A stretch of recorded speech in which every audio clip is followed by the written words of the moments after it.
Hanuman. A few days after Miss Eddy's visit, Nisha tells another Hanuman story, and this time I am part of the audience. When Reni's grandmother said that swimming reminded her of Harriet Tubman, a great American hero, I was reminded of Hanuman, a different sort of hero to the people of India. As I told you, when I was little, my grandmother and my mother told me about this monkey prince every night at bedtime. Anyway, the story I'm about to tell is one in which Hanuman organizes the king's army somewhat as Swimmy manages to get the fish to work together.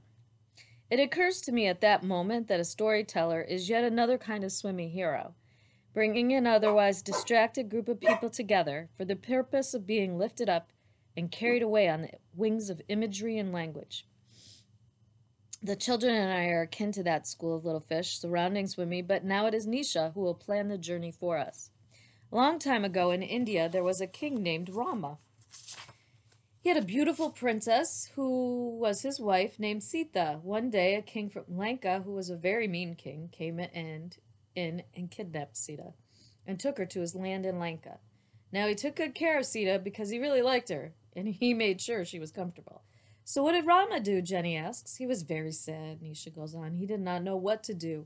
He and his brother Lakshman were looking around for Sita all over the place, in the forest, everywhere. They were sad and confused.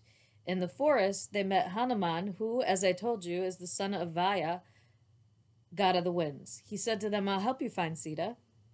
Rama said, how would you do that? And Hanuman answered, I have the power to fly and see where she is. Does he have golden wings? Rini asked. You could imagine him that way, Nisha tells her. Sometimes I imagine him with wings with sparkling diamonds and rubies.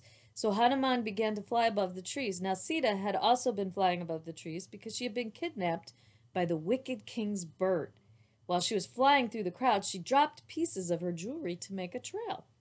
Hanuman follows the trail, Jonathan says. Yes, but then there is a problem because you see Lanka, where the princess is being kept, is separated from India by an ocean. How can Hanuman, who now has the king's army with him, how can they all get across the ocean? Hanuman thinks and thinks, and then he has a plan. If everyone works together, they can do it.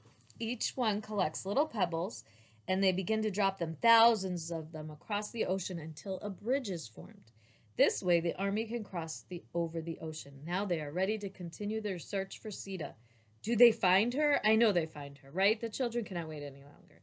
Yes, in the end they do, you are right, but there are many adventures they must have before Sita is rescued. The next time I'll tell you about Hanuman's magical tale that can become as long as he wishes.